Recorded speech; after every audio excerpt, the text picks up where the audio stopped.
అందరికీ శుభోదయం. ఈరోజు చిత్రమైన మనసు అనే అంశంపై ఆచార్య మనస చెన్నప్ప గారు వివరించారు. భగవంతుడు మనిషిని వాక్కుతో మనసును మేళవించి తయారు చేసినట్లు దర్శన గ్రంథాలు చెబుతున్నాయి. ఈ మనసు త్రికరణలో ఒకటిగా పేరుగాంచినవి. ఇది చంచలమైనది. ఒకసారి మనసు ప్రశాంతంగా ఉంటుంది, మరొకసారి రాగద్వేషాలకు లోనవుతుంది, ఇంకోసారి అజ్ఞానంలో పడిపోతుంది. ఒకసారి నిరుపేదననే భావాన్ని కలిగిస్తుంది, వేరొకసారి అధికారిననే అహంకారాన్ని ప్రదర్శిస్తుంది. ఒక్క క్షణం సంతోష సాగరంలో మునకలు వేసే మనసు మరుక్షణం దుఃఖ జలధిలో పడిపోతుంది. కరుణామృతాన్ని వర్షించే మనసు క్రోధాగ్నికి కారణభూతమవుతుంది. దాతగా నిలబెట్టేది అదే మనసు, లోబిగా అపకీర్తి పాలు చేసేది కూడా అదే మనసు. పూర్వం ఒక వ్యక్తి దారిలో నడుస్తూ ఒక చెట్టు దగ్గర ఆగాడు. అతనికి అక్కడ ఒక డబ్బు మూట కనిపించింది.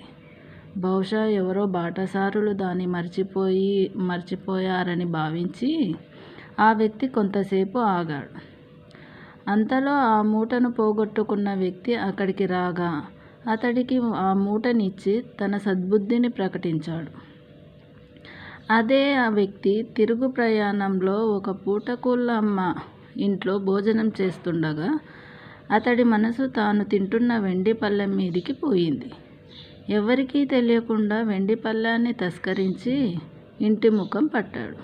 చూశారా, ఒకసారి తప్పు చేయని మనసు మరొకసారి తప్పు చేయడానికి సాహసించింది. కనుక మనసు తమ ఆధీనంలో ఉంచడానికి యోగులు ప్రయత్నిస్తారు. మన అన్ని సంకల్పాలకు మూలం మనసే. మనసు చేతనే కలలు కంటాం, కర్తవ్య పారాయణులవుతాం. జాగ్రత్తావస్థలో ఈ మనసు ఎక్కడికెక్కడికో వెళ్ళిపోతుంది. కానీ నిద్రావస్థలో దాని ఆచూకీ ఉండదు. అది మనల్ని అన్ని వేళలా అంటిపెట్టుకునే ఉంటుంది. జాగ్రత్తావస్థలో మనం చేసే పనులకు ఆధారమైన మనసు నిద్రావస్థలో సేదదీరుతుంది. మనిషి ప్రశాంతతకు, విచారానికి కారణభూతమైన మనసు నిద్రావస్థలో పని లేకుండా ఉండటం చిత్రమే. ఈశ్వరుడి సన్నిధానం వల్ల జీవాత్మ అనిర్వచనీయమైన ఆనందానుభూతికి లోను కావడం వల్ల నిద్రావస్థలో మనసు పని లేకుండా ఉండిపోతుందని యోగ సాధకుల మాట. ఇలాంటి మనసును నిగ్రహించుకోవడానికి యోగశాస్త్రం ఎన్నో సూచనలను తెలియజేసింది.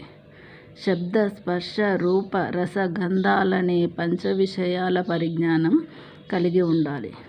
ఆయా విషయాల్లో మనసు ప్రవర్తించకుండా మన శరీరంలో నాభి, బ్రుకిటి, హృదయం మొదలైన స్థానాల్లో మాత్రమే నిలపాలి. ఏ వస్తువుకు సంబంధించిన జ్ఞానం మనకు అవసరమో ఆ జ్ఞానంలోనే మనసును లగ్నం చేయాలి.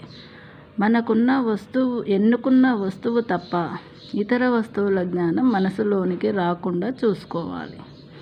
క్రమంగా మనసును ఒక విషయం మీదనే ఏకాగ్రం చేయాలి. అలా సాధన చేయడం వల్ల ధ్యానం సిద్ధిస్తుంది. భగవంతుణ్ణి వెతకడానికి ఉపయోగపడేది ధ్యానం. మనసు మన వశంలో ఉన్నప్పుడే ధ్యానం పరిపక్వమవుతుంది.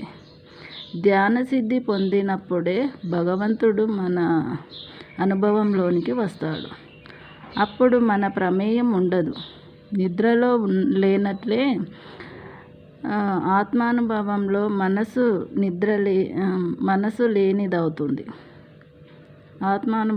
మనసు లేనిదవుతుంది. ఆత్మను, పరమాత్మను తెలుసుకోవడంలో ఒక సాధనంగా ఉన్న మనసు పరమాత్మతో కలిసి ఆనందాన్ని పంచుకున్నప్పుడు తన ఉనికిని కోల్పోవటమే చిత్రం. Thank you.